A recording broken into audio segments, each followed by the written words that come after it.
This will be tape number 5, starting with lunar surface EVA work from the bottom of the ladder.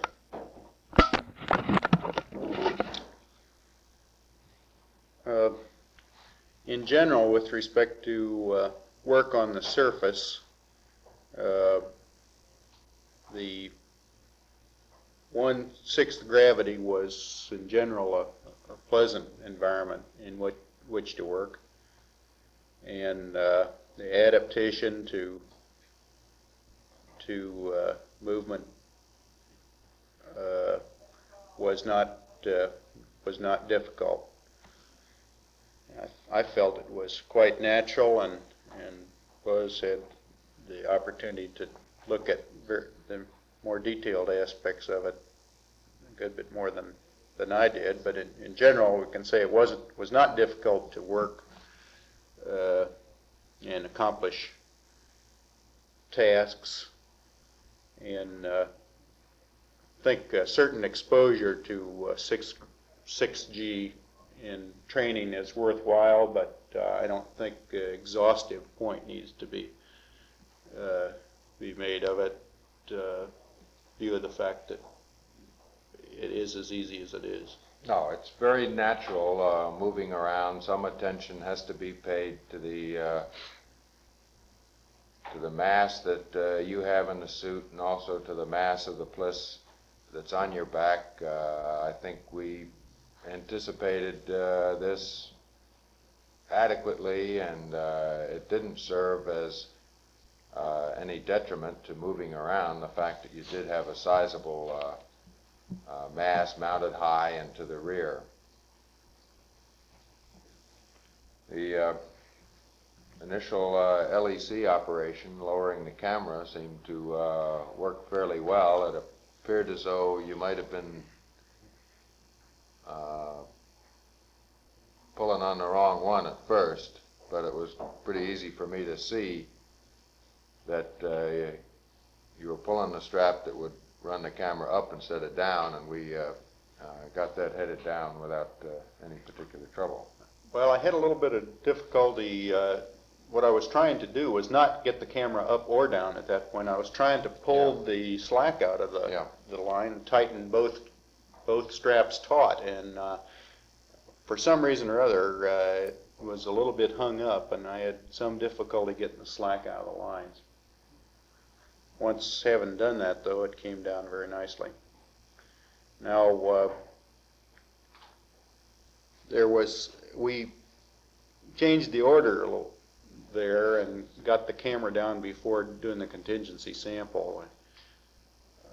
I wanted to get that camera down while I was over there in the shadow and hooked up to it, because to do the contingency sample, I was going to have to stow that LEC and go over into the area out of the shadow, and since I wanted to do it on the right side where the camera was mounted, it was a trip of about 10 or 15 feet that I was going to have to make before I started the contingency sample, and that's the reason we changed that order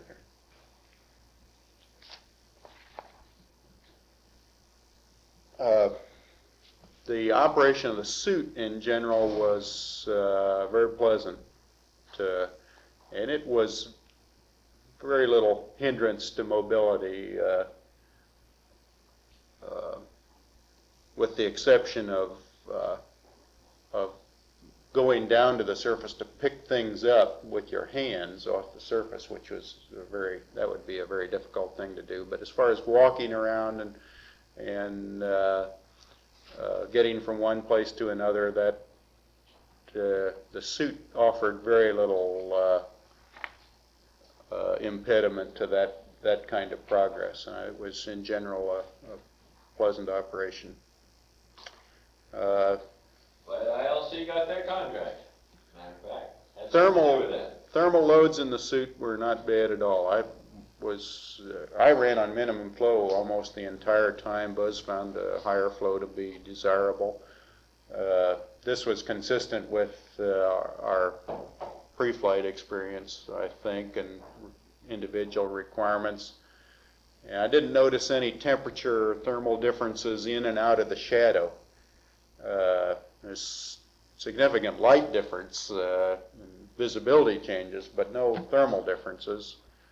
And the only temperature problem I had, and didn't have this problem, was in the gloves. I did not wear inner gloves. I chose to go without the inner liners in the gloves, and my hands were a little warm, but very wet all the time. They got very damp and clammy inside the gloves, and that was some problem to me, since I found that that degraded my ability to handle objects and get firm grips on things with wet fingers. Yeah, I had higher cooling levels set up on the diverter valve because it just seemed to be comfortably pleasant that way. Looking back on it now, it appears as though this leads toward a higher consumption of water, and I guess I wasn't fully aware that this was in fact the case, that when you were on higher flow that you were going to be pumping more water overboard. It appears natural. Now I'm thinking about it, but I don't, as I recall, this wasn't brought out real clear to me that it did have that effect on your water consumption. And certainly what I'm getting at is that I could have operated at lower levels much sooner without overheating. Like Neil, I didn't experience any hot or even warm spots in the suit. I didn't wear any inner gloves either, but more in a desire to get a better feel through the gloves. I think looking back on it, during the donning, I did not have the wristlets on. I thought that the LCG coming down far enough into the wrist would be adequate. If I had it to do over again, I believe I would have put the wristlets on, because once I was in the gloves and I started moving them around, I did find that it was rubbing a small amount on the wrist, and I thought that it might get to be more annoying than it actually turned out to be. But looking back on it, I would have preferred to have had those wristlets on.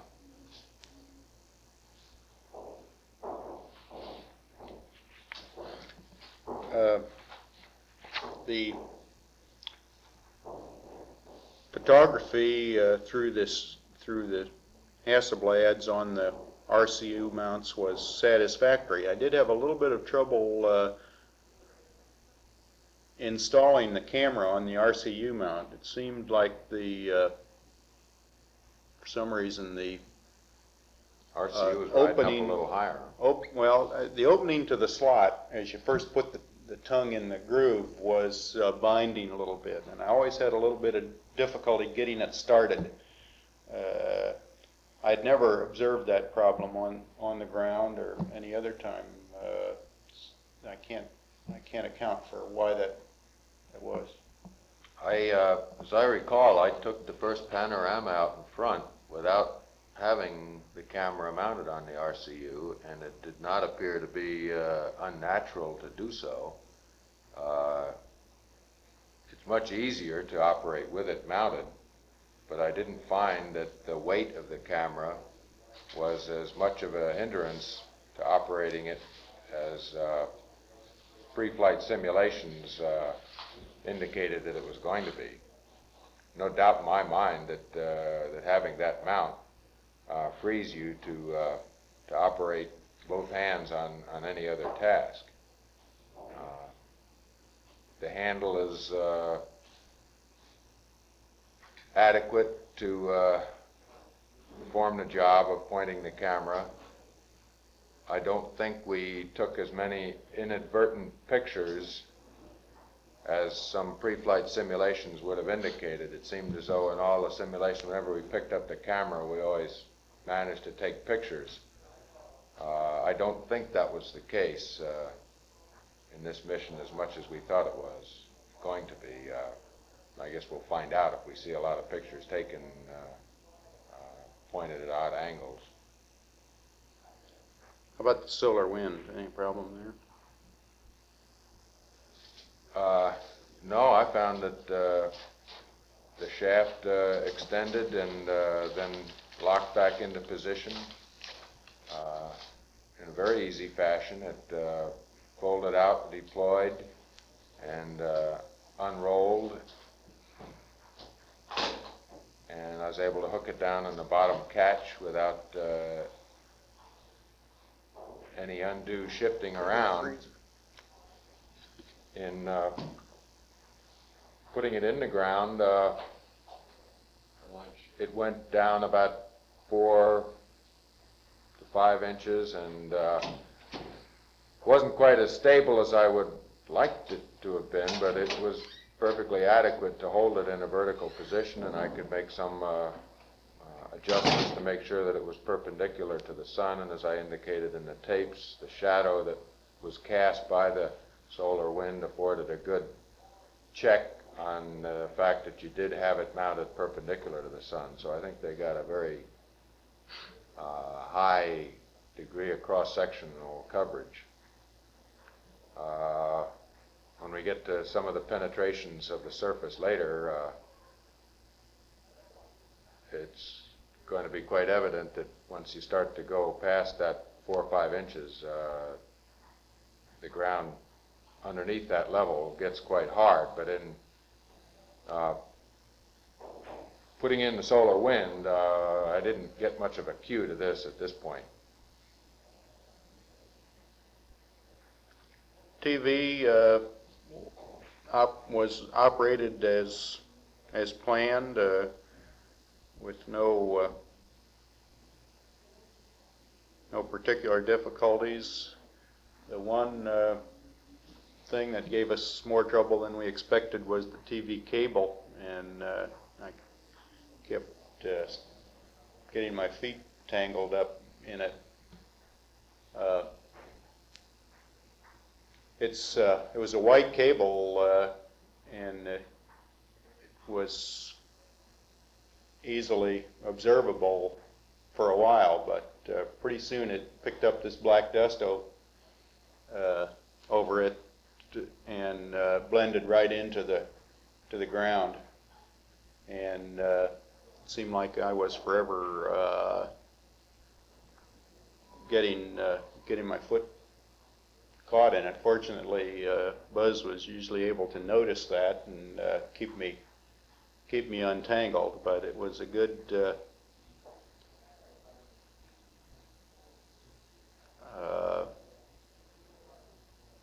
justification for the two men helping each other out there. There was no question about that. He was able to tell me which way to move my foot and keep out of trouble. But we knew this might be a problem in our simulations, but there just was no way that we could avoid having to cross back and forth across that cable. There was no camera location that could prevent a certain amount of that kind of thing being required.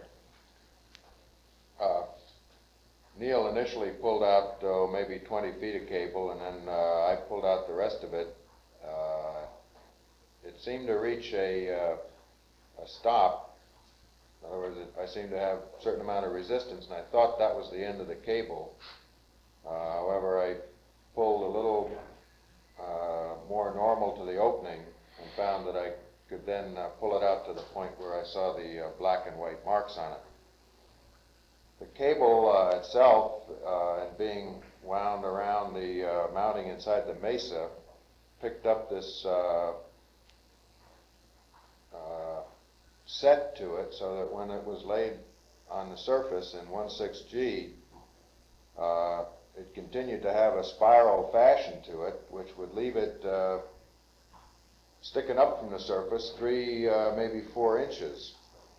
And I think it'd be a good thing if we could get rid of that in some way.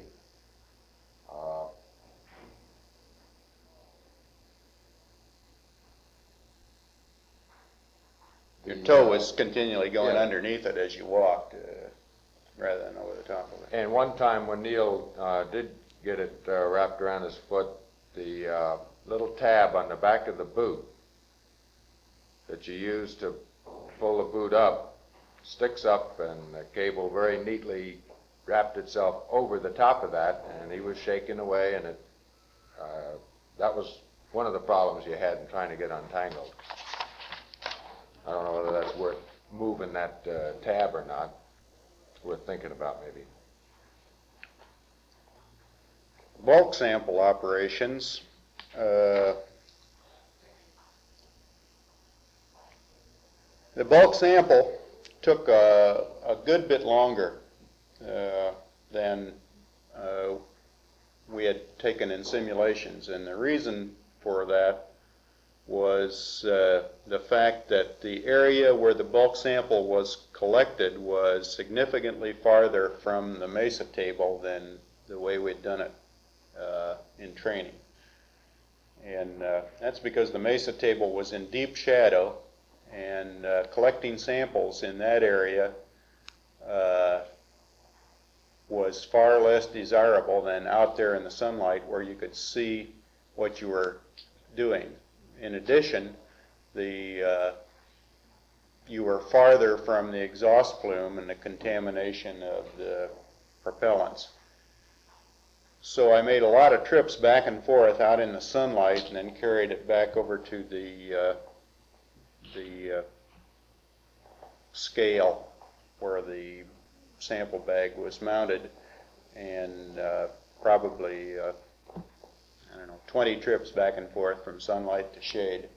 It just took a lot longer time, but in so doing, I was able to pick up in almost every scoopful hard rock as well as ground mass. And I tried to choose various types of hard rock out there so that in case we never got to the documented sample, at least we'd have a variety of types of hard rock in the bulk sample. This was at the cost of probably double the amount of time that we normally take for the bulk sample. And I guess we should stop here a second and talk about the flag. Yeah, I wanted to say one thing about being yawed left in connection with this cable. Putting the area of the mesa in the shadow put the cable in the shadow also. And that white cable, when it got covered with a little bit of this powdery stuff in the shadow, made it very difficult to observe. And it ought to be a consideration to keep any cable or any small object out in sunlight whenever you can. And it leads one to think that if you're going to yaw one way or the other, it's preferable to put your working areas out into the sunlight. We discussed pre-launch on a number of occasions whether we wanted to specifically yaw for lighting at touchdown. And there's obviously a lot of advantages, but I was very reluctant to do any fancy maneuvering on the first lunar touchdown for selected yaw for lighting. I figured we'd just take what we got. But we had to pay for that later because we had a lot of operations in the shadow there, EVA, that would have been easier had we had better lighting. Oh, it's very easy to see in the shadows after you adapt for a little while. When you first come down the ladder, you're in the shadow and you can see everything perfectly, the lamb, things on the ground. You walk out into the sunlight and your eyes, cinch down like that, and then you walk back in the shadow and it's pretty black. The worst part of the shadow is when you first move move from sunlight into the shadow. Actually, when you're just at the border and the sun is still shining on the helmet as you cross sun, you've got this reflection of your face and everything in the visor, and it's just about impossible to see anything in the shadow. As soon as you then get your helmet into the shadow, you can begin to pick up things and begin to go through a dark adaptation process. But continually moving back and forth, sunlight into shadow is something that ought to be avoided because it's going to cost you some time. So.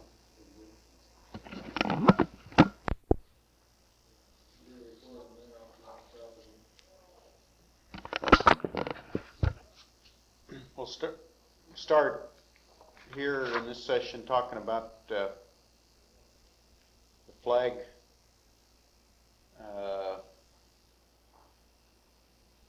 installation, and that went as planned, with the exception of the fact that the telescoping top rod could not be extended. With both Buzz and myself operating it, together, trying to put enough force in to extend the rod. It appeared to just be stuck, and we gave up trying, and so the flag was partially folded when we installed it on the flagstaff. I suspect that didn't show very much on television, but our still photographs should show the result of that. Yeah, neither one of us individually could extend it. Thought maybe we could one pull one end, one the other, but then it appeared as though we didn't want to put too much force in on this, because if it ever gave way, why, we'd probably find ourselves off balance. I don't know how we'll ever find out what happened. I suggest this is just something that may in some way be due to thermal conditions or vacuum welding, something like that.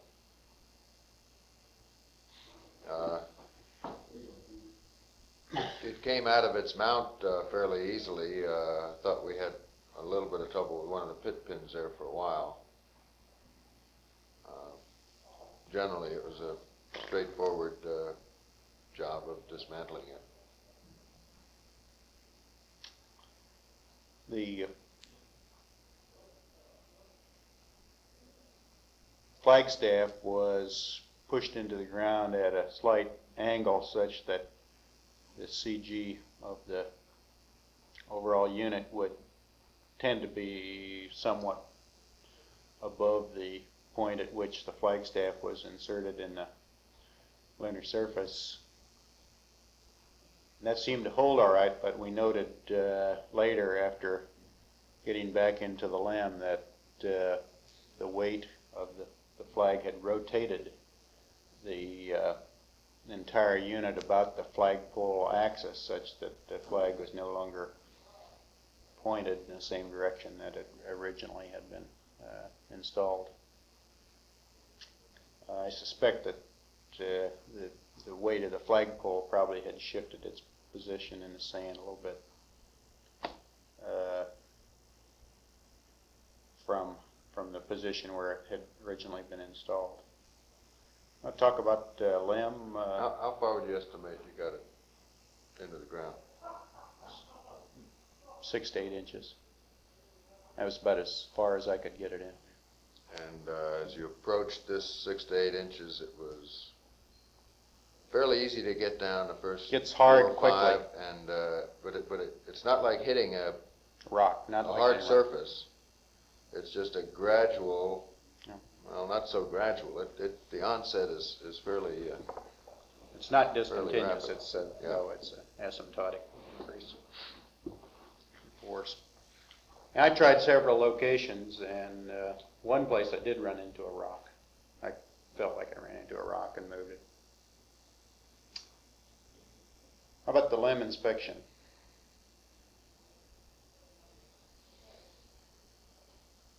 Well, I don't think we noticed a thing that was abnormal. I guess the only thing that I made one note of was the jet plume deflectors. The one on the right side, as I was looking at the LEM, which would make it the quad 1, appeared to be a bit more wrinkled than the one on quad 4. But of course, there's nothing to compare it with since I had never seen them before. Matter of fact, first time we really saw them was when we looked at the command module and got a pretty good idea of their structure.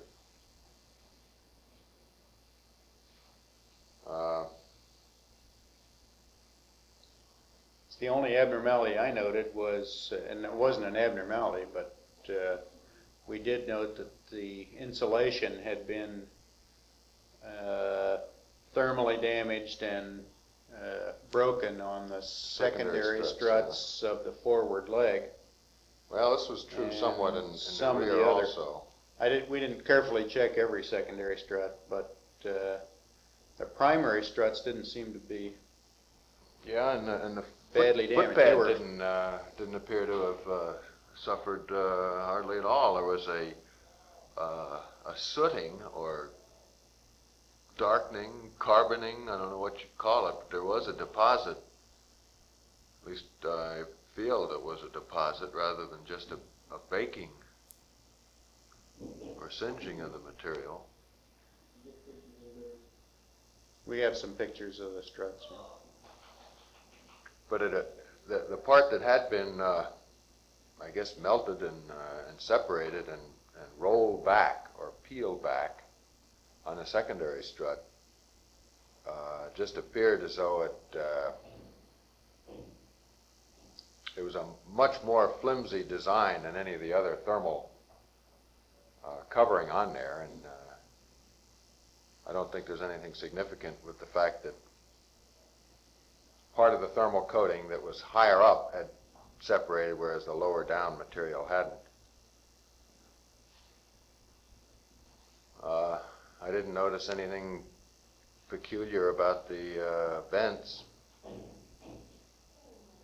There didn't seem to be anything that had been deposited on the surface at all from any of the vents underneath or the oxidizer fuel vent up above.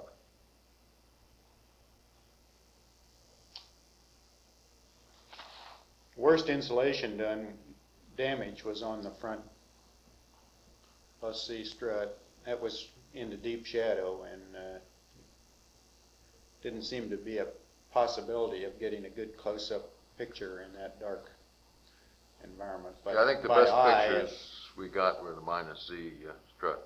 It's less damage than the examples we'd looked at pre-flight, and just the very outer couple layers, I think, have been penetrated. What I could see of the probes, they had just bent or broken at the upper attach point. I didn't see that they had any other fractures in them. One of them on the minus Y strut was sticking almost straight up, maybe 4 or 5 inches off to the, I guess I'd make it the north of the pad, to the right of the pad. What's that? No.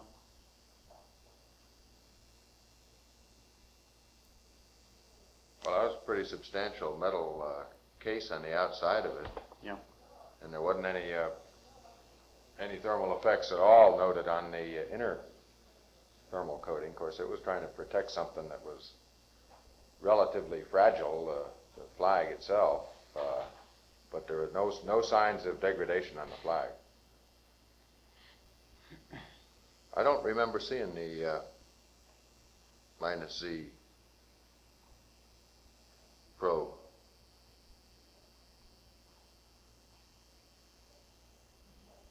I don't know, maybe it was there.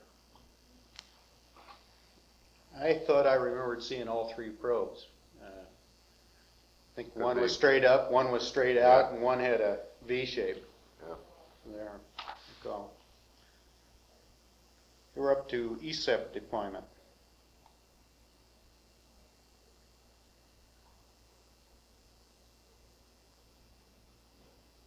Taking the cover off the lanyard was very easy. It pulled away, didn't seem to have any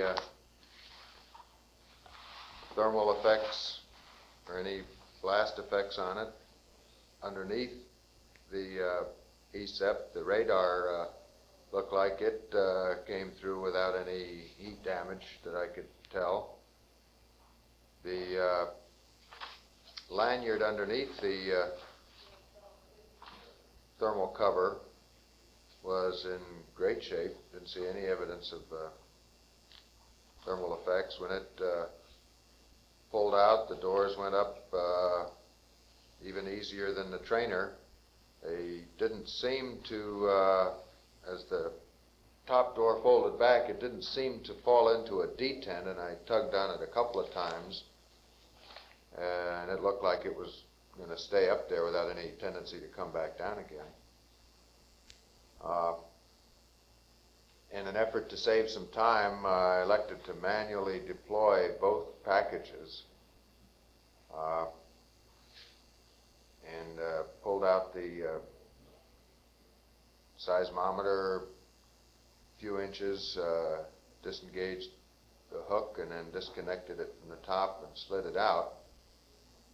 I was unable to toss the lanyard over the side door to keep it out of the way, so it did come down from the boom and had some small tendency to get in the way. The package itself was quite easy to manage.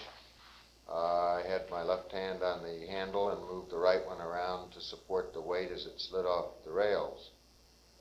It was disengaged quite easily from the boom at the pit pin. I had it down on the surface, and then to get ample maneuvering room to get the retro reflector down, I decided that I wanted to move the seismometer away, but there happened to be a little small crater right there, so I had to move it, say, maybe 10 feet away and then come back. Remember, there didn't seem to be a reasonably good place to set that seismometer down other than right in front. It appeared to be in my way a little bit. In pulling out the laser package, I used the same technique of pulling it out a few inches, then disconnecting the lanyard from the package itself, and then pulling the string that was attached to the pit pin. And in training sessions, I had pulled this one rather slowly yet firmly, and had a few problems with the pit pin binding, and it appears as though the recommendation was to give it a fairly good jerk. When I did this, why, the wire ring that attached the cord itself to the pit pin sprung open, and either it wasn't a complete circle and hadn't been welded together, or thermal effects somehow had gotten to it and weakened its properties, but it opened up and came loose from the pin. I was able to get the pin out by depressing the one side and then pushing it with my right hand, pushing it through, and it came loose. And then I lowered it down to the surface, and again it was quite easy to handle. The boom slid back in with no problem. I left the lanyards dangling out the bottom, then pulled the retract lanyard, and the doors came back down, and fitted together very nicely. The whole operation was quite smooth, and I thought we got a little bit ahead in the time in the deployment of these. Picked up the 2 packages, and we headed out the -Y strut, looking for a relatively level area. And I might say that in looking for level areas, I found a little bit of difficulty in looking down at the surface and saying exactly what was level.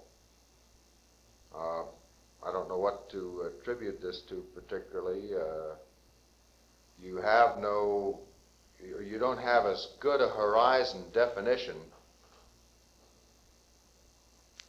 Not definition. On the Earth, when you look out to the side, you've got a very flat area. On the Moon, when you look out to the edges, you've got varying slopes. I think it's further compounded by the fact that with 1G and a center of mass considerably displaced aft and up from where it normally is, your physical cues of supporting your weight are different. The net result was that it was just a little bit difficult to tell what was level and what was sloping either to one side or up or down. You don't have a stronger gravity indication either, I don't think. Yeah. Or it doesn't have a firm orientation. Yeah. So that pretty well covers the deployment out to the site.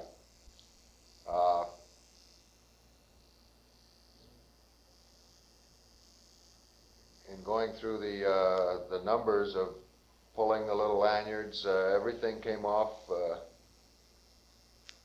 neat as can be. The handle deployed upward, rotated around, and even though I wasn't able to see it fit into its slot, this is the maneuvering handle on the PSE, which I might point out was a good bit different in configuration. The flight one was a different configuration in the training package, and we recognized this, the difference being that you couldn't see when the handle was out and locked in its detent as well on the flight package as you could on the training one. But anyway, this worked out quite well. As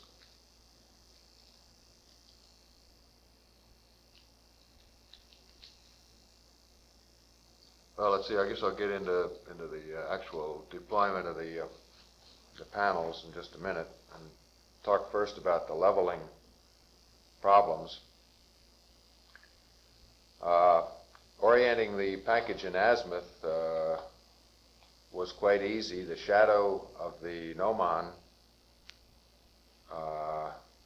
stood out quite well.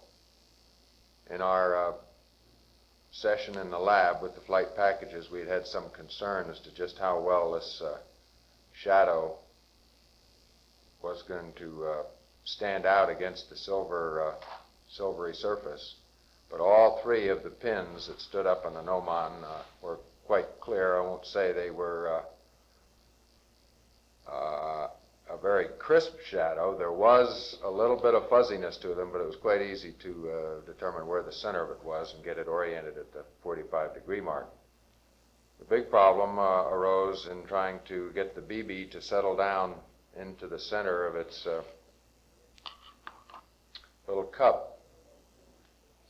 It seemed to want to find a home away from me at about 11 o'clock as I faced the package, and I would try and push it down to get it to rotate around, and it would move away from this position and then start spinning around the outside. And try as I would to gradually move it away or push down on the package away from where the bubble was to get it to drift across, all during this time I was completely unsuccessful in getting the BB to find a home anywhere but along the perimeter.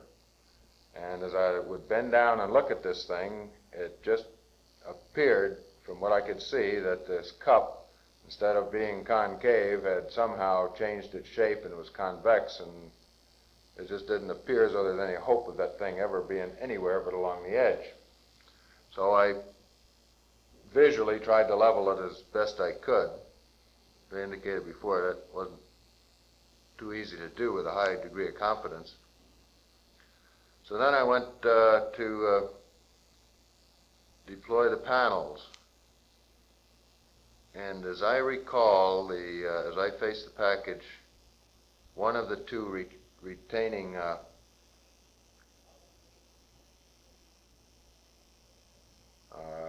structures that should have fallen away when you pull when you upright the package, these both should fall down, exposing the panels to their deployment. This one failed to fall away, so I walked around the package, and it was quite easy to reach down with my finger and flick it loose. It didn't require much of a force at all. When I did deploy the panels,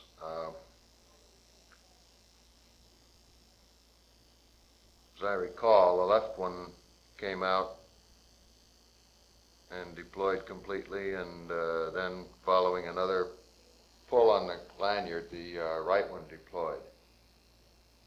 And there was a certain amount of rocking motion as and dancing around on the surface as these two panels with their masses would flick and fling themselves around and finally settle down. And during the process of doing this, I believe two of the four corners did come in contact with the surface and picked up a light coating of surface material.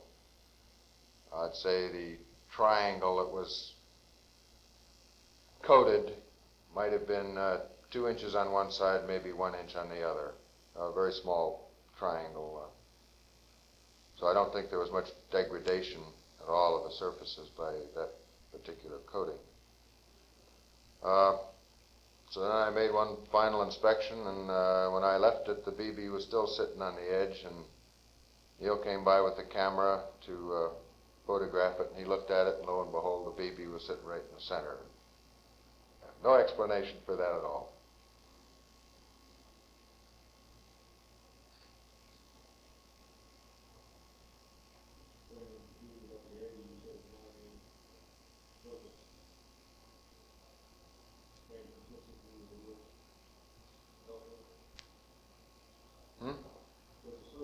It would have been nice to have a big rock table or something to set those packages on, but there wasn't any, and the area where they were placed was a ridge between some shallow craters. I think we have reasonably good pictures of those ridges, and they had the same kind of soil consistency as the surrounding area, and the packages were in essentially soft material and allowed us to jiggle them down and get them reasonably well set into the sand there.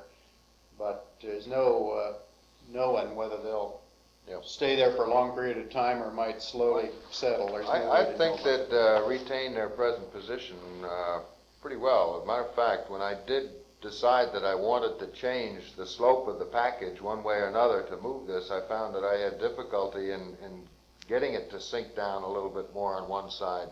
I couldn't seem to, by scraping it back and forth, get it to lower one edge as much as I would like to have. There was no difficulty in the laser reflector installation. It worked as we expected.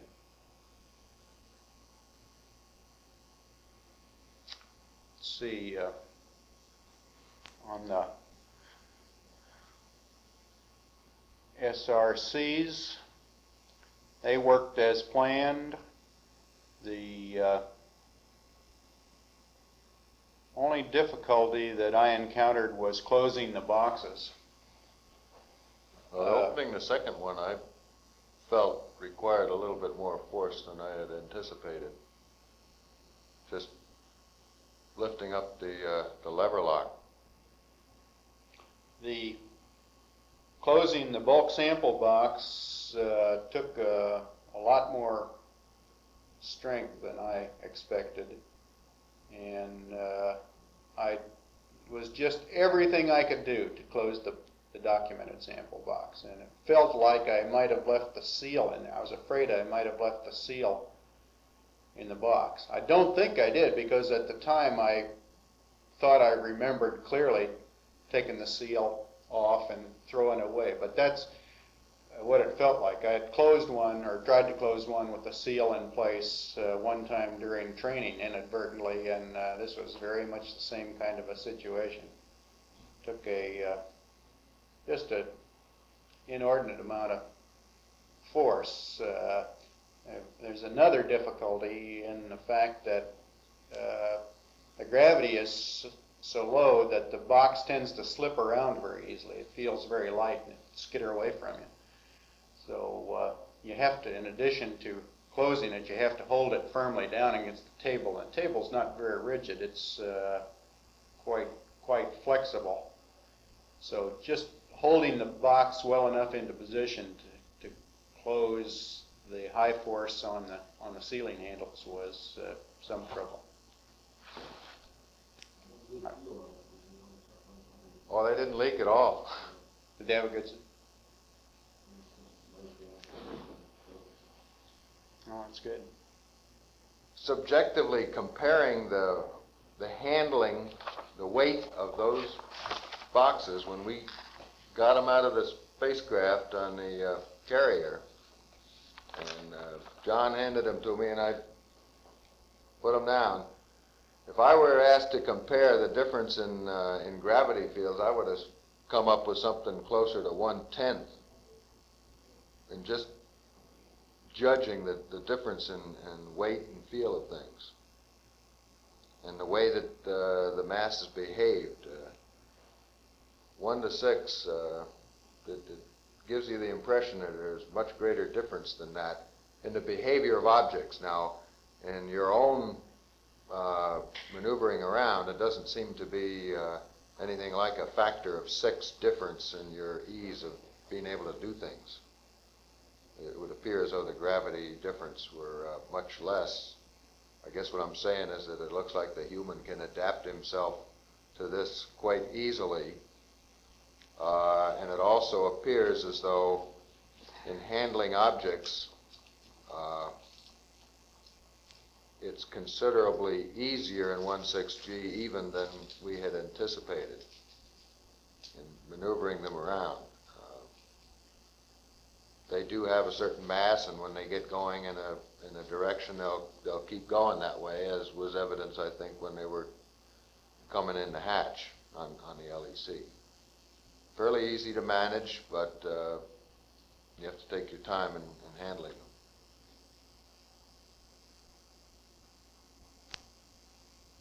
Okay, I'd like to skip ahead here a minute to the LEC before we start ingress. The LEC worked as expected. However, there are a couple comments that are worth noting. Primary one is that it was a great attractor of lunar dust, and was really impossible to operate the LEC without getting it on the ground some of the time. And of course, whenever it touched the surface, it picked up a lot of the surface powder, and as the LEC was operated, that powder was carried right back up in the cabin, up into the cabin, and carried, and then had to go through the pulley, of course, which would shake it off, and the part that was coming down was raining powder on top of me and the Mesa and the SRCs, such that we all looked like chimney sweeps, just covered with this powder, which is a result of primarily as a result of stuff being thrown out by the LEC. Also, this tended to bind in the pulley, apparently. I felt like there was enough of the silt collecting in the pulley that it was actually binding. Now, fortunately, Buzz was able to help a great deal, and he actually put the majority of the forces into pulling the boxes up from the top end rather than me from the bottom end. I found that the angle that I had to lean over, very severe angle, did not enable me to put in as high a forces as I'd planned in pulling. The ground was too soft, and my feet would slip too easily by pulling on the cable, and I was leaning over at probably a 45-degree angle sideways, so that with one foot behind me, so that if my foot slipped, I wouldn't fall down. But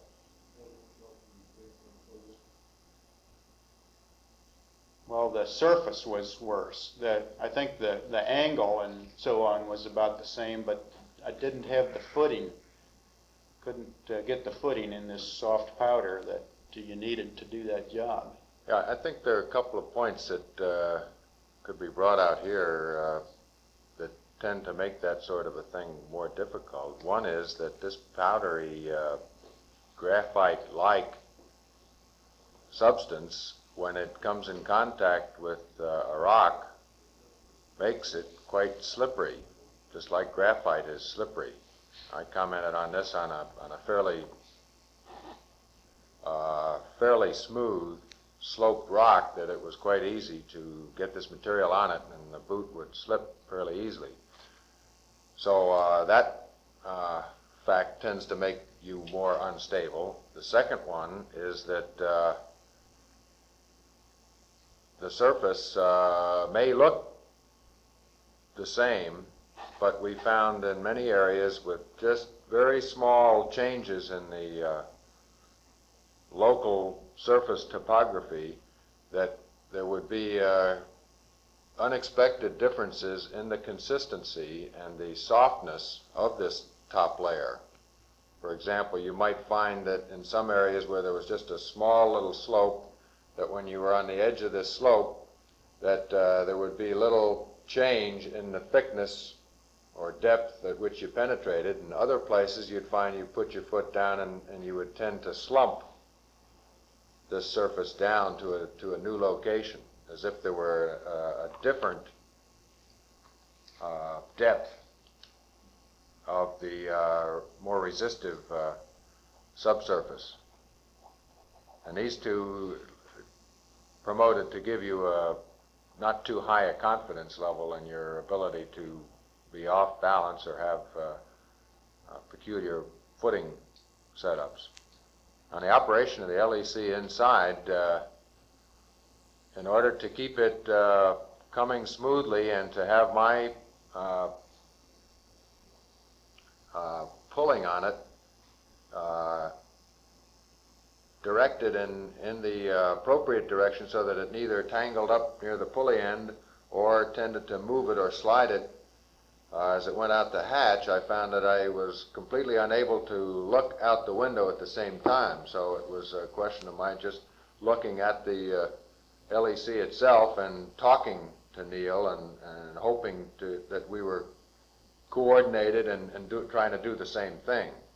It would be very nice to maybe work this over a good bit more and see if there is some way to maintain visual contact back and forth, but I didn't find that it was very easy to do. Okay, we're ready to go back to lamb ingress now. Talked about this. Go ahead.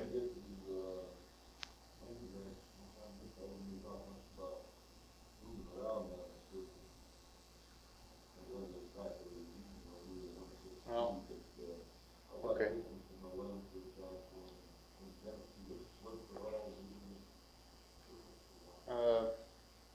Well, Buzz did a good bit more would say that first, balance wasn't difficult, although I did some fairly high jumps and found that there was a tendency to tip over backward on a high jump. And one time I came a little bit close to falling, and I decided that's enough of that. There's no doubt that it was easier to reach that point of neutral stability, and this is relative to the surface that you're supporting yourself on, the boot. Much easier to reach that neutral point by just leaning back slightly than it was leaning forward. I think the happy medium was to lean forward more than we did, which must mean that it was more comfortable for us to stand erect than to lean forward to be at that absolute neutral point. The pogo tends to give you the impression that most of your actions of moving around will be the result of toe pressures, that you'll rock up on your toes and tend to push off. I didn't really find this to be the case as much as I had anticipated.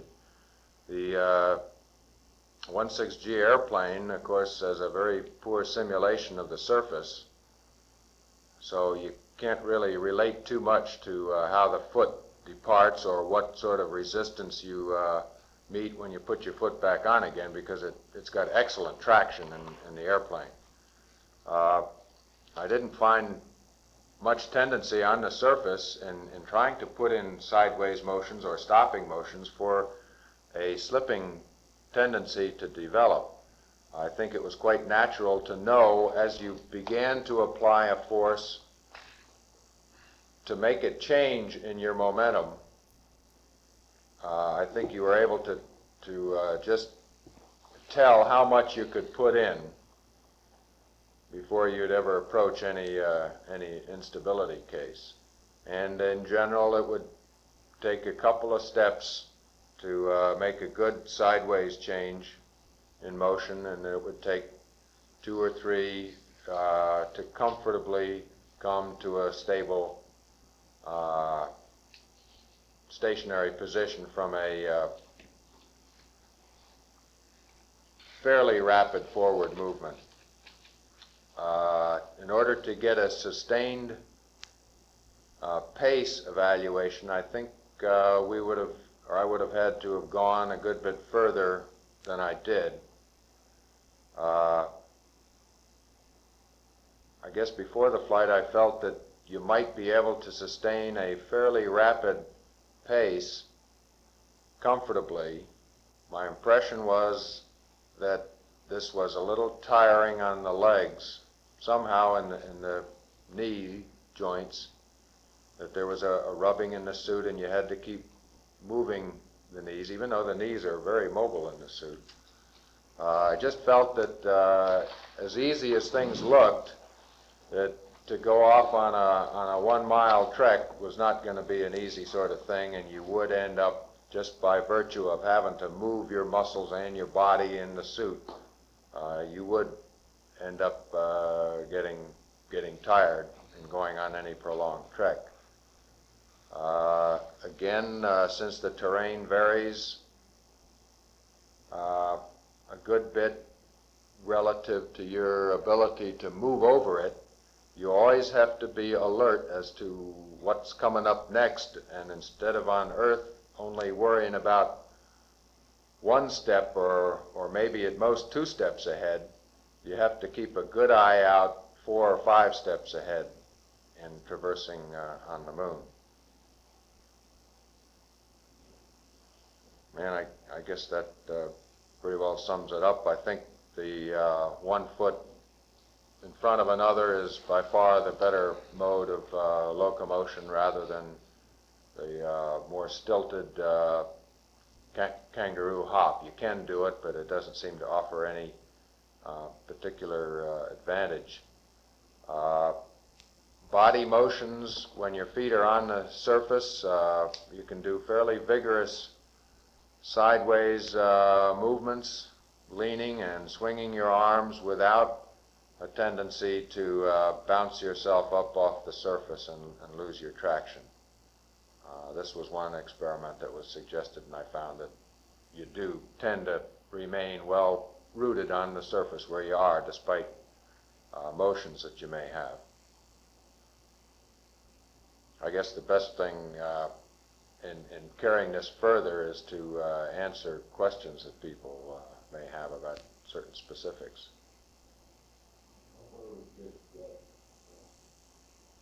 Pardon? I went the furthest. While Buzz was returning from the ALSEP, I went back to a big crater behind us. There's a crater that I'd estimate 70 or 80 feet in diameter and 15 or 20 feet deep that I went back to take some pictures of, and that was between 200 and 300 feet from the limb. And I didn't know, I ran back there and ran back because I didn't want to spend a lot of time doing that, but there was no trouble to make that kind of a trek, a couple hundred feet or so. It just took a few minutes to kind of lope back there, catch those pictures, and then come back. I don't think there is such a thing as running. It's a lope. A lope is, and it's very hard to just walk. You break into this lope quite soon as you begin to speed up. What a lope means, as best I can describe it, is that both feet are off the ground at the same time. Yeah. As opposed to walking where you have one foot on the ground at all times. This one, you essentially leave the ground with both feet and come down with the other feet in a normal running fashion, but I guess it's not like an earth run here because you're really just taking advantage of the low ground. The subjective difference there is low gravity. That in a run you think in terms of moving your feet rapidly to move fast, and you can't move your feet any more rapidly than the next time you come in contact with a surface. In general, you have to wait for that to occur. And you're waiting to come down. That's right. So the foot motion is actually fairly slow, but they are both off the ground simultaneously. And you can cover ground pretty well that way. I think it was fairly comfortable. But at the end of this trip, going out there and back, I was already feeling like I wanted to stop and rest a little bit. So that was, let's say, of the order of 500 feet of this loping with a 1 minute stop out there in the middle to take pictures. And I was ready to stop a little bit and slow down.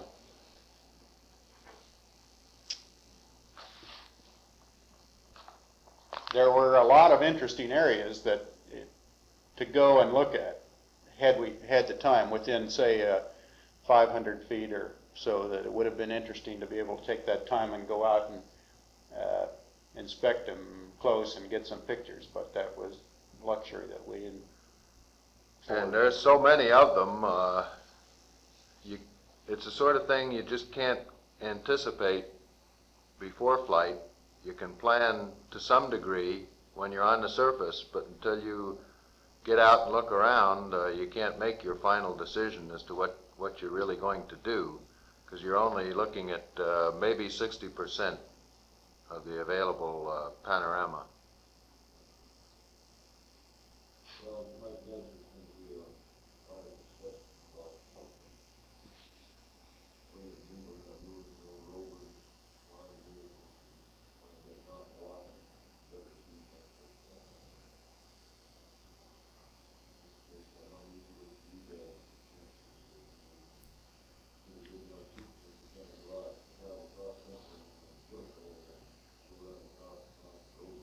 Well, we were in supposedly a nondescript area, but there was far more to investigate than we could even come close to even scratching the surface.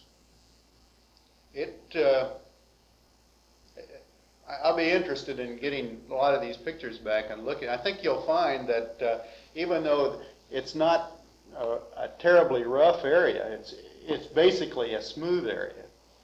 Still, in all, operating around in any kind of a vehicle, any kind of a rover is going to take some planning and so on, because it's fairly steep slopes and deep holes and ridges and so on. Now, I'm sure that you can devise things that'll do that, but it isn't going to be any old kind of a vehicle that'll cover that kind of ground. It'll be very interesting to see just how soon you depart from the walking return concept. I don't think you can stretch that too far. I don't know how to hazard a guess as to what that distance is that you could say in some reasonable time you could return on foot. But it isn't miles, I wouldn't say. Oh, and you talk about miles, you're talking about out of sight of the limb, I'm afraid.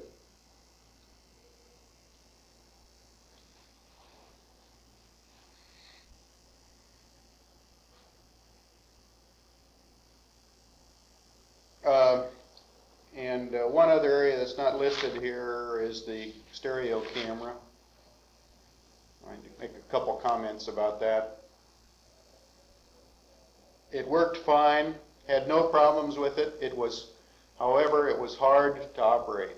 I found that the angle that I had to put my hand on the handle to pull it, and the force that it took was excessive. The squeezing of the trigger. Yeah, and I found my hand getting tired pretty soon taking pictures with that thing. It was wearing out my grip. Would you say that the angle was too horizontal? Yeah. You'd like to have had it slope down more toward you. Yeah, it was requiring the wrist to be cocked down too much. Down. Yeah. The initial opening up or deploying of it went quite smoothly. The extension of the handle and the opening up of the case. I thought that that was quite well engineered. And in separating the cover, taking it off, cutting the film, and removing the cassette, that also went quite smoothly. So I think the big area for re-engineering might be just a change in the slope of the way the handle comes out. We might have to add a hinge or something like that to it. How about the height of the handle? I would think that'd probably be not too bad. Probably was reasonable. The other problem he had with the camera was it was falling over all the time. And again, I think this is a result of a little bit of difficulty in figuring out where the local vertical is. Yeah. You'd set it down and think it was level, and apparently it wasn't, because next time you looked it would be laying over on its side, or you would bump it inadvertently while you were looking somewhere else and knock it over. And I picked it up 3 different times off the surface, and it's a major effort, of course, to get down to the surface to pick the thing up. So how'd you do that? By going down on a knee? On one occasion I got it with the knee, one occasion I got it with the tongs, and one occasion I had something else in my hand like the scoop or something that I could lean on to go down and get it. But it seems to me that in general there were a lot of times that I wanted to get down closer to the surface for one reason or another. Get my hand down to the surface to pick up something. And this was one thing that restricted us more than we'd like. For one reason, we really didn't have complete clearance to go put our knees on the surface anytime we wanted to. We thought the suit was qualified to do that in emergency, but it wasn't planned as a normal operation, so we didn't let ourselves settle to our knees a lot of times so we could get our hand on the surface. Now, I think that's one thing that should be done more on future flights. That is, we should clear that suit so that you can go down to your knees, and we should work more on on being able to do things on the surface with your hands. So that's going to allow you to be a lot more productive with your time and be less concerned about your planning and little inadvertent things that happen. I think we can say we have the confidence now to know that you could get back up from the surface. You might have to put your hand right down into all this. The thing that discouraged me was the powdery nature of the surface and the way that it just adheres to everything. I didn't see any real need in getting down. I had no concern about doing it. But I agree. I think if it requires something on the suit to qualify it to do that, then we ought to go ahead and do that. If it doesn't, if it just requires looking at the suits that we brought back and then saying that they're qualified to go down on your knees, we ought to do that. If you have a grip on something like a scoop or a stick to hold on, why then there's no problem getting back up at all. You can go right down and just push on your hand and push yourself right back up. It's very easy as the time I did it with the scoop in my hand. And it's just that was one thing that we hadn't done a lot in our simulations, and it would be a help, I think. Okay, let's go on with ingress. How about the documented sample? Guess there are a couple of, we're obviously running out of time at the end of the ALSEP deployment. We had limited time to conduct the documented sample. The figure of 10 minutes was used, and I thought, well, we might actually progress in a formal excursion and get something started anyway. But as the box was opened up, we got the report they wanted 2 quart tubes, and it looked like that was probably going to take most of the time. So while I proceeded to do that, because that's essentially a one-man operation, Neil went around one side, the back side of the lemon, picked up what rocks he could identify, getting as wide a variety as possible. On the quart tubes,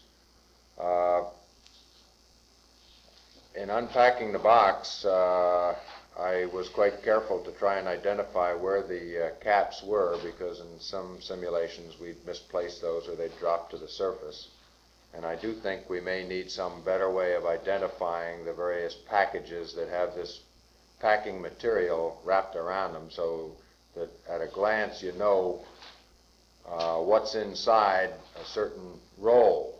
In many cases there's nothing in it and it's just been rolled up for packing. In other cases it's got an environmental container in it, or it's got the caps to the quart tubes. In putting the extension handle on the quart tube, the first one went on fairly cleanly and locked into position with a fairly high degree of confidence that it was not going to come out. I won't say there was complete certainty that they were not going to come apart. I then picked up the hammer and went out in the vicinity of where the solar wind was and drove the first quart tube into the ground, and I pushed it in about 3 or 4 inches, and then started tapping it with the hammer, and found that that wasn't doing much at all in the way of making it penetrate further. So I started beating on it harder and harder, and I managed to get maybe 2 inches more, and I found that when I would hit it as hard as I could and then try and let the hand that was steadying it release it, that it appeared as though it was just going to fall over.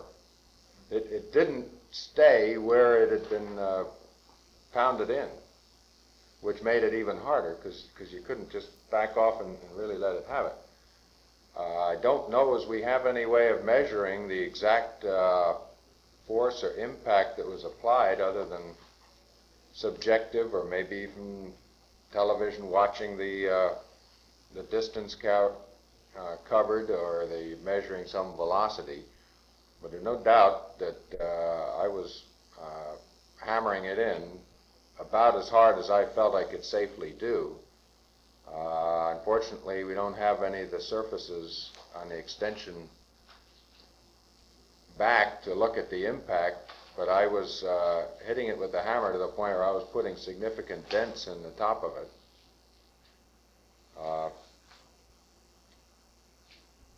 In retracting the core tube, I didn't find any resistance at all. It came up quite easily, and on rotating it up to the inverted position to keep anything from coming out, I didn't find any tendency at all for the material to come out of the core tube. When I unscrewed the cutter, the surface seemed to separate again without any tendency for the material to flow or move, which meant to me that the consistency of this material, even though it looked to be about the same, was a good bit different. In other words, if I just had some very close surface material and shifted it a little, it would tend to move from one side to the other.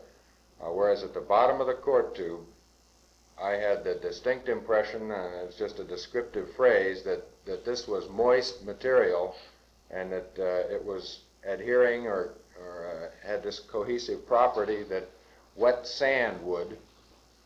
And there was no, once it was separated from the cutter, there was no tendency at all for it to flake or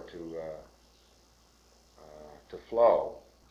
So I put the cap on and put it away, and then used the, went to another area. I would judge 10, maybe 15 feet away, and encountered about the same difficulty in driving it in. Imagine it went in about the same depth. It strikes me that when I was removing this core tube from the extension handle, that as it was coming off, I had less confidence in initially putting the two together that they were going to stay together properly. And when I was removing it, it appeared as though the end of the core tube that attaches to the extension handle had a tendency to come off.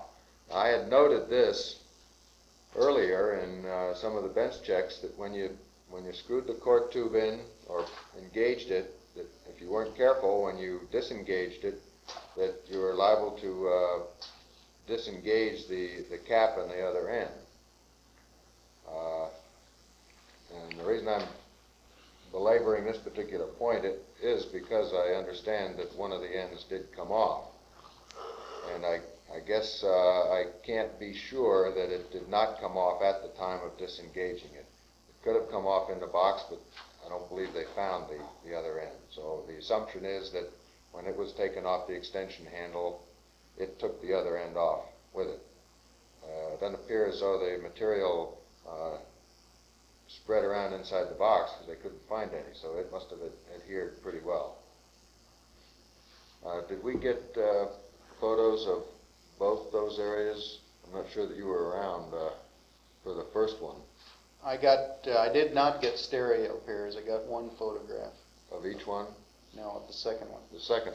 Well, the first one, to the high degree of confidence, was right in the area of the solar wind. And the second one, if we've got a picture of it, we can establish pretty well its location. The solar wind disengaged from its staff quite easily. When it rolled up, it had a tendency to sneak off to the side and to crinkle in the edges, and I spent 20, 30 seconds unrolling it and trying to get it to go up a little smoother, and then remembering that they really didn't care the exact neatness of it. All they wanted was the material back, because they were going to cut it up in many pieces anyway. I bunched it together, and it slid into its container fairly easily and got packed away, I assume.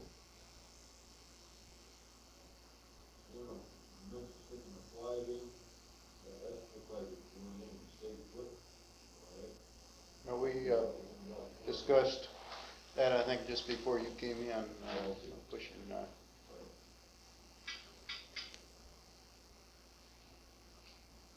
Couldn't tell to the insulation just what that was, but we gave a height of the ladder above the ground and thought the photographs would fill in the story there. It might be advisable to have some very simple-minded measuring device. Doesn't seem as though it would take very much.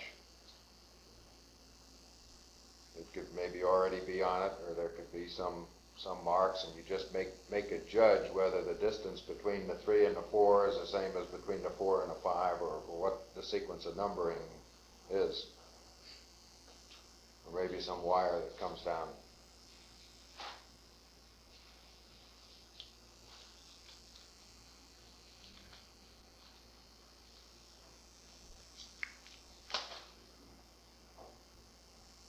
Ingress?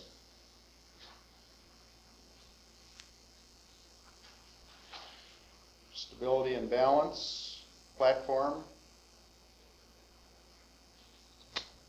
Well, the first step up to the bottom rung, no doubt, it's a pretty good step.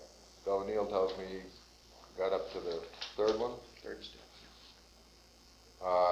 Which indicates, anyway to me, that the capability must exist to do a good bit more in terms of a vertical jump than certainly the pogo leads you to believe you can do. There's no way to evaluate that in the airplane. The big problem in the pogo was that you just didn't seem as though you could bring enough to bear, and that it would carry, that your inertia would carry as far as evidently it's able to do with a good leg extension. The technique I used was one in where I did a deep knee bend in both legs. I got my torso down absolutely as close to the footpad as I could with the deep knee bend, and then sprang vertically up and guided myself on the exterior of the handrails with my hands. And I got to the third step, which I guess was of the nature of between 5 and 6 feet above the ground, easily.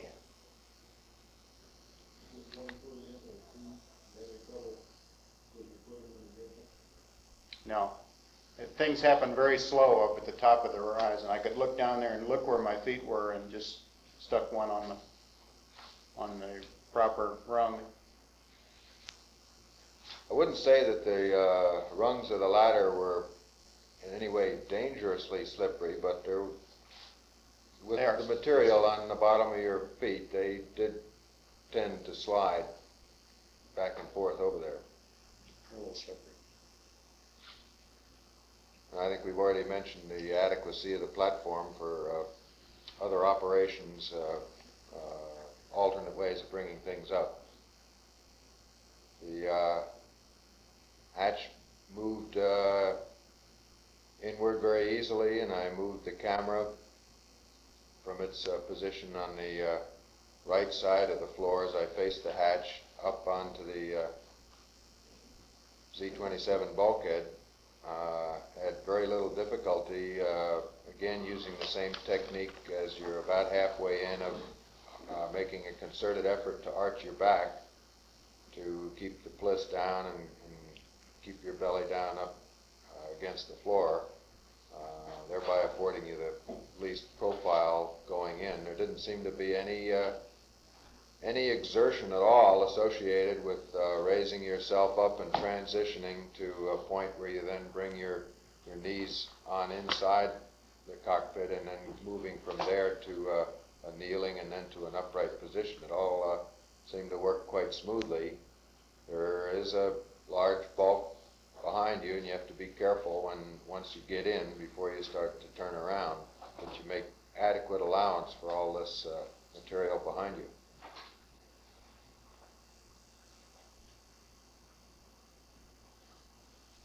And interface problems, that was just a matter of caution and each person helping the other as much as he could. Again, the first man in has got the biggest problem there, at least when he gets inside the cockpit, because he's got nobody to help him with clearance, and he has to use a good bit of caution, I'm sure. The LEC didn't seem to get in the way at all while I was getting in. We had the mirror available, but I don't think either of us found any particular use for it. The equipment jettison, I don't recall any difficulties with that. Well, this period was prolonged a bit to try and use up or make as much use of the film remaining that we had. And I think we probably took more pictures maybe than we should have, but this was in an effort to make sure that we covered each particular window as thoroughly as possible and with as wide a range of settings as we could before we proceeded to jettison the camera.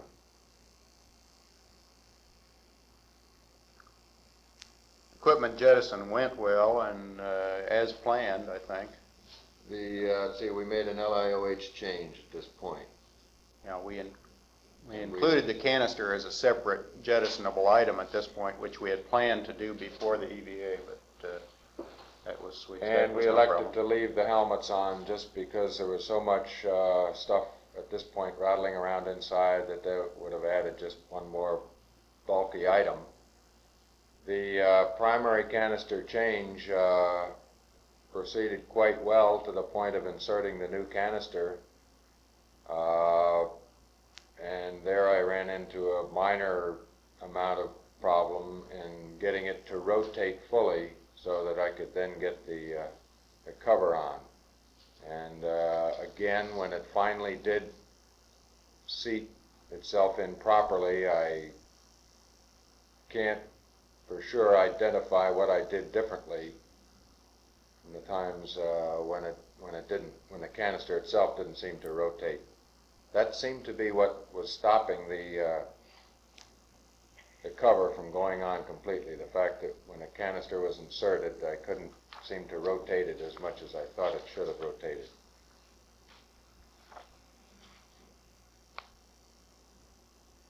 But the canister container behind the ascent engine removed very easily, and we're able to jettison it without any problems. The post-EVA checklist, I think, went very well. It was well planned, and we went precisely by the pre-planned route with possibly a couple small exceptions. We'll try to recall what those are right now. I don't remember. But that went very well, but and probably took about the time or a little longer that we expected once we started. Of course, the time that we took in there prior to starting the repress operation was a long period of time while we were waiting for the canister. We had to put an eat period in there, as I remember, and took a lot of pictures and wasted it. Well, no getting around it. It's another EVA prep exercise. It's easier, but you still have to go through the same exercises of pressure integrity check, leading the cabin down, and configuring the ECS.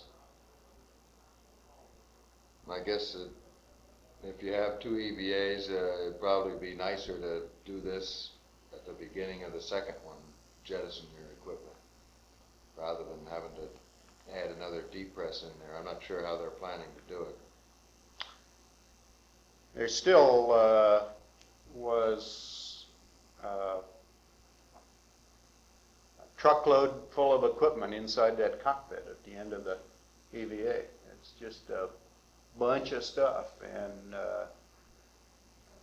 I was glad that we were able to get rid of a lot of that stuff and finish that jettison before we started the sleep period, because with all that stuff in the cockpit, there's really no place left for people to relax.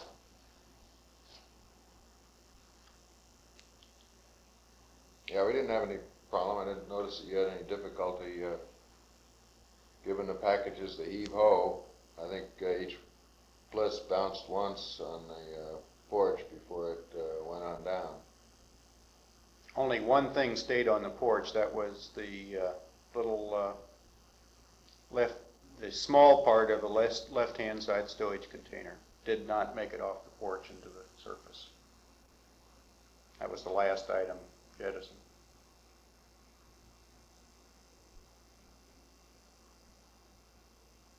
That apparently completes this section. Ready to start section 11.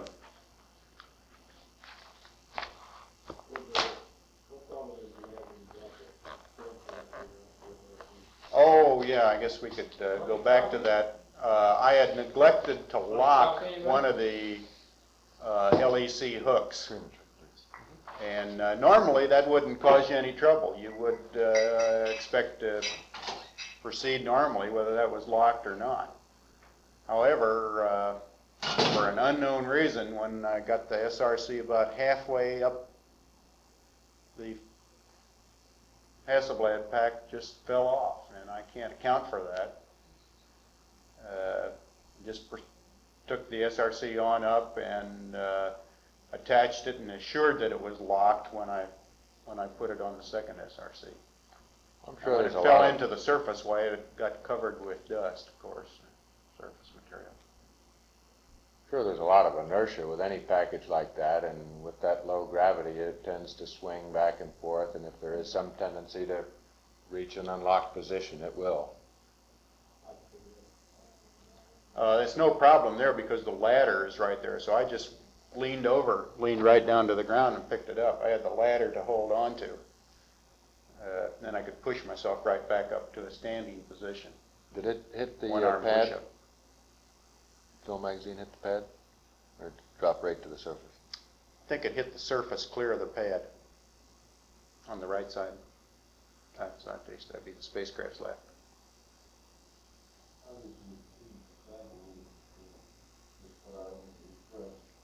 I wasn't worried about the contingency sample because that was inside a bag, but if anything was going to catch fire, it was going to be my whole suit because it was just covered with that stuff.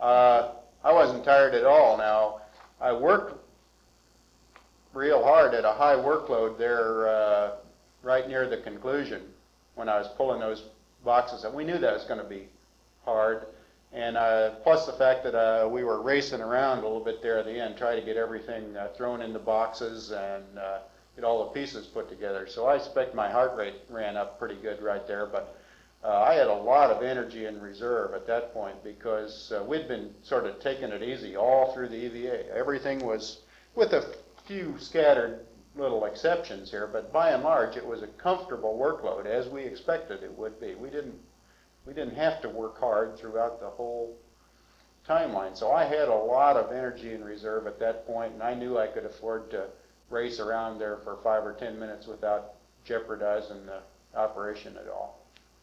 They called for a status check, and I gave them one, and we proceeded. But there wasn't a problem with respect to available energy in reserve at that point or anything like that. I think the fact that you're well cooled off at any of those times enables you to absorb a fair amount of increase of activity before it manifests itself at all in your condition. The flow rate of oxygen in the system I guess, concerned me a little bit pre-flight, because I found that in doing some fairly strenuous exercise in the thermal vacuum chamber, that the first indication I got was not quite enough circulation of air or oxygen to breathe, and it tended to get a little warm or maybe stuffy in the helmet. I didn't notice anything like this Thank you. in this particular EVA.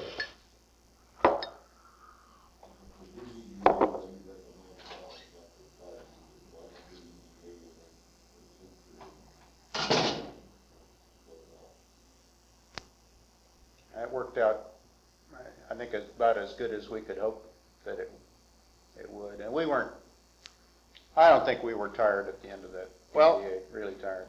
And I think all of us that have been through this business know a good bit about the pace of activities following insertion, and they are rather leisurely. You can get wrapped around the axle doing a lot of different things, but they aren't required. Many of them, a lot of them are doing things just to say, yeah, you can add more and more solutions, but to carry out a minimum rendezvous effort is not, as I would see it, a very tiring task to look forward to after descent and a prolonged EVA. I think we would have been fully capable of carrying out a liftoff and rendezvous. Now, if it's an extended one, well, I guess you just are not going to get any sleep while you're waiting for it to complete, but you're certainly not going to be completely bushed out chasing yourself around the cockpit, because with the automatic radar, it is a fairly leisurely exercise. I guess I'd have more concern about Mike's ability to continue on, because he's quite active, moving back and forth and doing a lot of manual tasks with the sextant that we didn't have to do.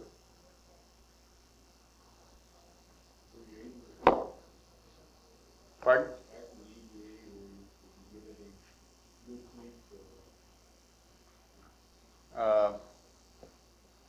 No, we cleaned up the cockpit and got things pretty well in shape, which took us a while there, and we had planned to sleep with our helmets on, gloves on, for a couple reasons. One, it's a lot quieter with your helmet and gloves on, and then wouldn't have any mental concern about the ECS and so on, having two loops working for us there.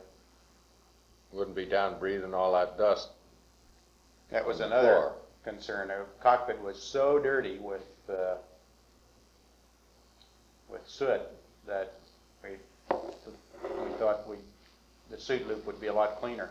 I guess the question comes up, can you keep it cleaner?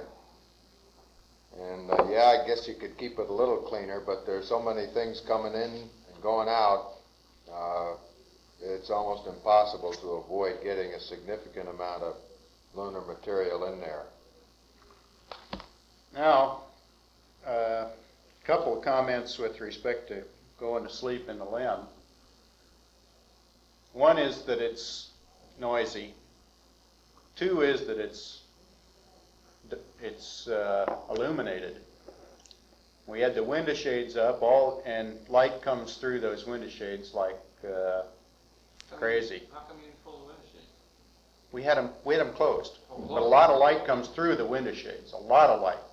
They're like negatives, and a lot of light will shine. You can't see what's going on outside, but you can come quite close to it. And you can see the horizon out there through the window shades, for example. Yeah. It's that much light comes through. And the next thing is there's several warning lights on, which are very bright and you can't dim them. Next thing is there's all those radioactively illuminated switches in there. And the third thing was that, after I got all in my sleep station and all settled down, I realized that there was something else shining in my eye, and it turned out to be the earth shining through the AOT right into my eye. And it was just like a light bulb. Now, if I'd have thought of that ahead of time, why, we could have put the sun filter on or hung a ball cap over it or something to cut the light out. But Funny to that. Then you had the sun in there. and the next problem we had was temperature. We were very comfortable when we completed our activities and were bedded down, Buzz on the floor and I on the ascent engine cover. Reasonably comfortable in terms of temperature. We had the water flowing and the suit loop running. I had to have a suit loop running since our helmet was closed up. And after a while, I started getting awfully cold.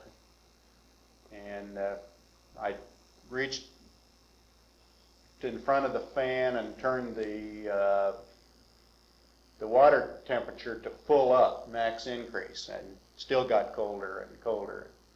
Finally, guess Buzz suggested that we disconnect the water, which I did. And I still got colder. And I guess you changed the temperature of the airflow in the suit. Yeah, I think we fell victims to a time constant that once we noticed it going bad, there wasn't anything we could do about it. And on top of that, since we were trying to minimize our activity and stay in some state of drowsiness, we didn't want to get up and start stirring around because we'd it'd be that much harder to get back to that same state again. So we tried to minimize our activity. And we underestimated how much was coming in through the windows. There must have been a significant amount of light and heat coming in, just being reflected off the surface. We had no feel for what setting we should have in the flow, the gas flow, because we'd been on cooling all the time up to that point and moving around. So, and I'm not sure that there's much control over that anyway. We finally disconnected the oxygen flow. But that requires you to take your helmet off so that you can breathe when you turn the suit disconnects, which means that now it's noisy again, and all you hear is glycol pump and stuff like that. So this was a never-ending battle to obtain just a minimum level of sleeping conditions, and we never did it. And even if we would have, I'm not sure I would have gone to sleep. But well, I don't know who was on biomed at the time, but I feel that I did get a couple of hours of maybe mentally fitful drowsing. I'll have to say that I think I had the better sleeping place. I found that it was relatively comfortable on the floor, either on my back with feet up against the side or knees bent, or I could roll over on one side or on the other. I had the two OPSs stacked up in front of the hatch, so there was ample room on the floor for one, but there isn't for two. And I think if you want to cut down on the light level, we're just going to have to do something with the window shades to make them more effective. The helmet, sleeping with the helmet on, I think is, as long as you can keep the cooling down, is probably a good, reasonable way to go, as long as you're going to keep the suit on. Unless some change is made, we'd never even think about taking suits off. Conrad's going to take suits off. I was just talking to him earlier today. Well, They have a longer stay time, a couple of EVAs, they're going to take their suits off. I think they ought to think a little bit more about it. I don't know what the temperature would be in there. I just got the impression that it was a lot cooler outside the suit than it would have been inside. I don't feel that having the suit on in 1.6G is that much of a bother. It's fairly comfortable. You got your own little snug sleeping bag, unless you've got some pressure point somewhere. Your head in the helmet assumes a very comfortable position. Even out of the helmet, you don't have to worry about what you're leaning against because your head doesn't weigh that much, and it very comfortably picks just about any position, and I just don't see the real need for taking them off. I didn't mind sleeping on the SN engine cover. I didn't find that was that bad. I made a hammock out of a waist tether to hold my feet up in the air in the middle of the cockpit out there, which I attached to some of the structure handholds. Kept my feet up about level with, or a little higher than my torso. Well, you were back out of the mainstream of the light, except for the windows. Yeah. And the AOT. So I think if we could maybe fix that up and get maybe a more horizontal position, or maybe the capability to roll from one side to the other. Well, it's just something that has to be worked out. It wasn't satisfactory. I think if we had known now known then what we know now, we could have preconditioned the cabin a little bit better to have started out at a warmer level by turning the water off and maybe stored a small amount of heat. That's just one of those areas that we didn't occur to us to do some extensive planning in, and it clearly needs some more work.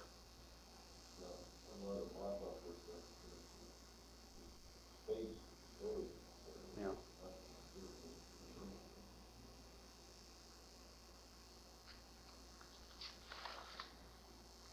So go to section 11 or change tapes.